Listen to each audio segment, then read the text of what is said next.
नमस्कार, मैं जनगुप्ता शिवम गौतम। और जिस तरीके से रिया चक्रवर्ती को आज हाई कोर्ट में बेल मिली, उसके बाद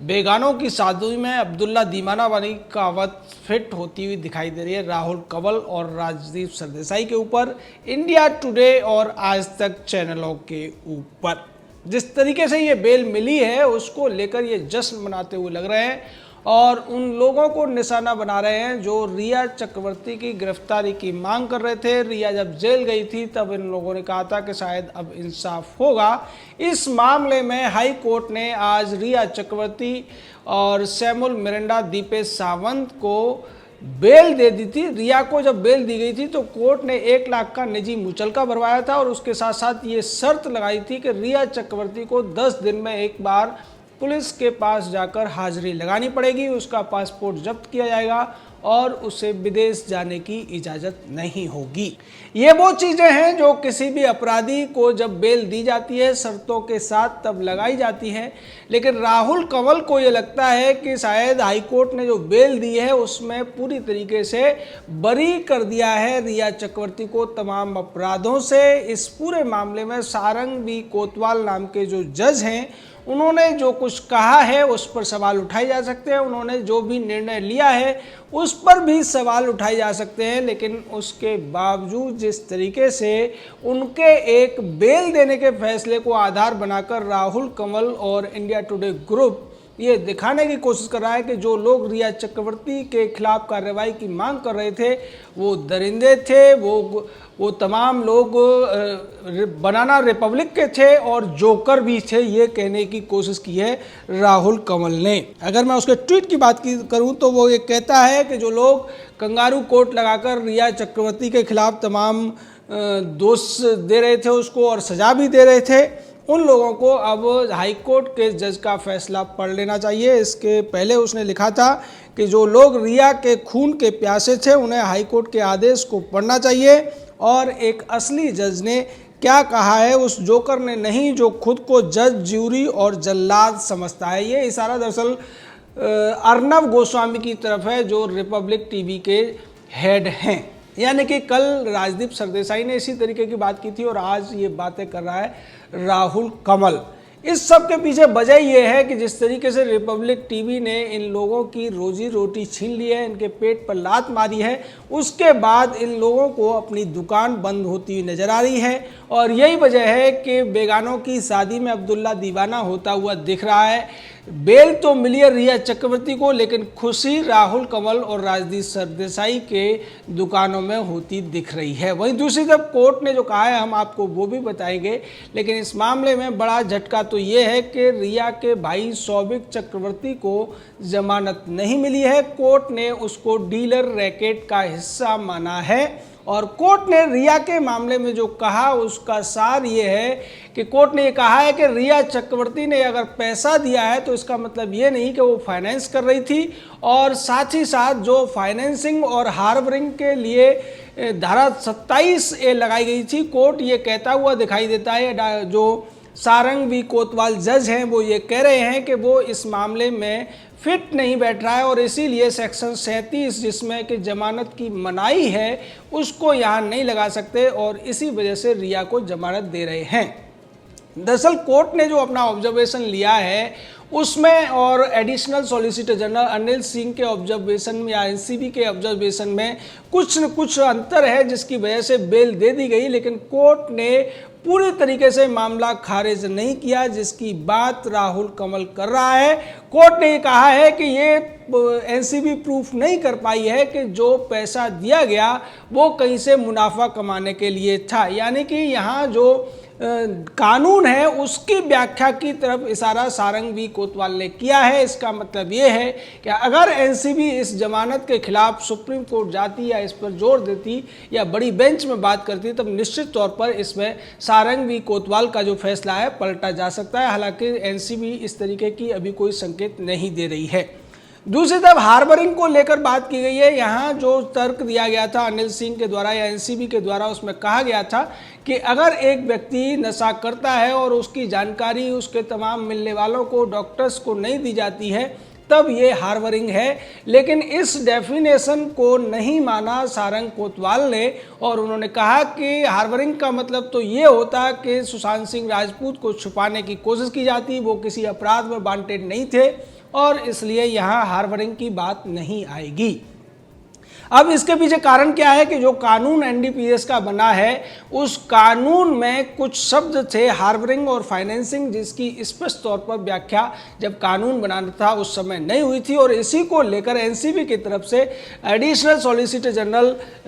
अनिल सिंह ने अपनी बात रखी थी और उसको व्याख्यायित करने की कोशिश की थी। लेकिन ऐसा लगता है कि सारंग कोतवाल जो जज हैं वो इस व्याख्या को मानते हुए दिखाई नहीं दे रहे हैं और यही वजह है कि उन तर्कों को उन्होंने साइड रखते हुए सशर्त जमानत दी रिया चक्रवर्ती को, यानी कि रिया को बरी नहीं किया गया है, जमानत दी गई है। और इसमें सतीश मान सिंधे ने जो तर्क दिए थे कि दूसरे लोगों को जमानत मिल गई है इसलिए रिया को जमानत मिलनी चाहिए, उस बात को मानते हुए सारंग कोतवाल नजर आते हैं। सारंग कोतवाल के बारे में अगर कहा जाए तो वो महाराष्ट्र के ही रहने वाले हैं और इस वजह से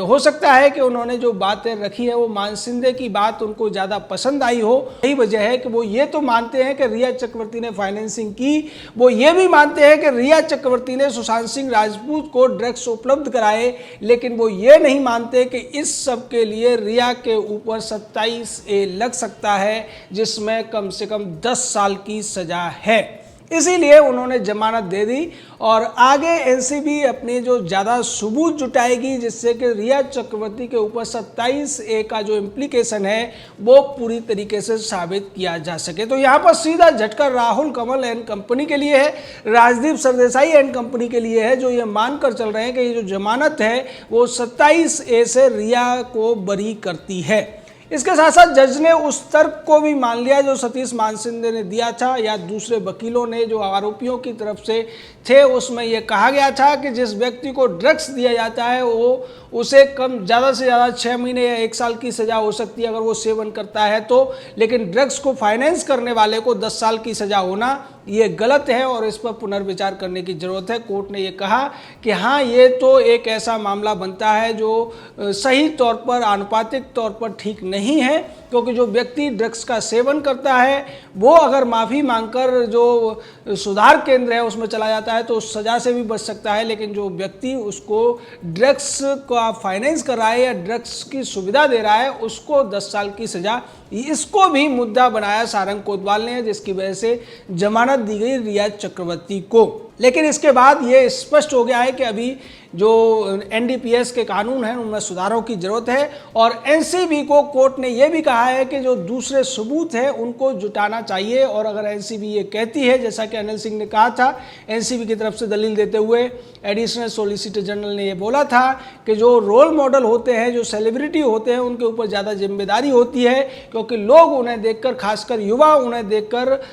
तमाम चीज़ें करते हैं और इसलिए भी रिया चक्रवर्ती को सजा दिए जाने की जरूरत है। लेकिन इस तर्क को भी सारंग कोतवाल ने दरकिनार कर दिया, जो कि बेहद ही आश्चर्यजनक है। सारंग कोतवाल एक जिम्मेदार जज हैं, हाई कोर्ट के जज हैं और लोअर जुडिशरी से वो ऊपर आए हैं, वो वकील भी रहे हैं, उसके बावजूद अगर वो इस बात को नहीं मानते और वो ये कहते हैं कि कोई भी सेलिब्रिटी या जो ख्याति नाम व्यक्ति है उसके लिए विशेष सुविधाएं नहीं होती कोर्ट के सामने, इसलिए उसको विशेष तौर पर दंडित भी नहीं किया जा सकता। यानी कि यहाँ जो एक सर्वमान्य एक प्रचलन था, जो भारतीय परंपरा थी या जो कानून की प्राकृतिक न्याय की परंपरा है कि जो व्यक्ति ज़्यादा जिम्मेदार है उस पर ज़्यादा कानून की जिम्मेदारी होती है, उसको मानने से इनकार करके सारंग कोतवाल ने इस फैसले पर सवाल उठाने का मौका दे दिया है। लेकिन इस फैसले में जिस तरीके से जमानत दी गई है उसी को आधार बनाकर अब जो लोग पहले रिया के लिए न्याय के नाम पर तमाम पीआर एजेंसियां चला रहे थे, तमाम तरीके से उसे बचाने की कोशिश कर रहे थे, झूठ का आधार लेकर सुशांत सिंह राजपूत का ही चरित्र हरण कराने की कोशिश कर रहे थे,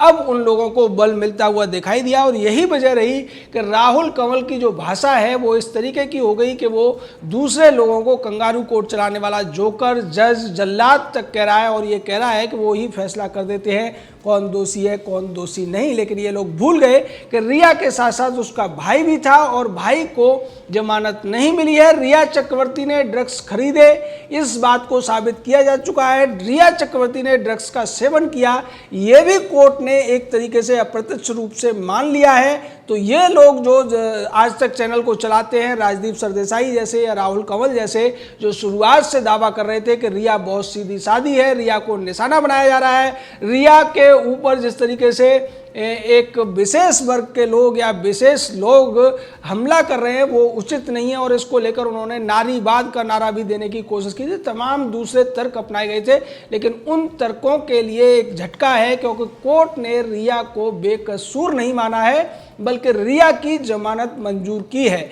और किसी भी अपराधी को अगर किसी अपराध के तहत जमानत मिलती है और वो भी सशर्त मिलती है, तब उसको आप ये नहीं कह सकते कि वो सभी अपराधों से मुक्त हो गया है। लेकिन राजदीप सरदेसाई ये कहता हुआ नजर आ रहा है कि अभी तो रिया को हाई कोर्ट से जमानत मिली है एनसीबी के मामले में, लेकिन आगे उसको सीबीआई के मामले में भी बरी होते हुए हम देखना चाहते हैं। इस तरीके की बातें करते हुए जो लोग नजर आ रहे हैं, आप समझ सकते हैं इनका जो ईमान और धर्म सिर्फ और सिर्फ पैसा है। ये रिया की वकालत आज इसलिए कर रहे हैं क्योंकि रिया को बचाने के लिए पूरी की पूरी महाराष्ट्र सरकार लगी हुई है, महाराष्ट्र सरकार का पूरा तंत्र लगा हुआ है, बड़े बड़े वकील लगे हुए हैं। सतीश मानसिंघे जिसकी एक दिन की फीस 20 लाख रुपए है, वो 14 लाख का सालाना रिटर्न बनने वाली रिया चक्रवर्ती के लिए पिछले 2 महीने से लगातार वकालत कर रहा है। आप समझ सकते हैं कि कितना बड़ा पैसा दिया गया है सतीश मानसिंघे को। महाराष्ट्र सरकार ने इस पूरे मामले को अपनी नाक का सवाल बना रखा है। महाराष्ट्र सरकार जिसकी जिम्मेदारी थी अपराधियों को सजा दिलाना, लेकिन यहां पर वो एक व्यक्तिगत मामले की वजह से और इस पूरे मामले में बेबी पेंगुइन का नाम आने की वजह से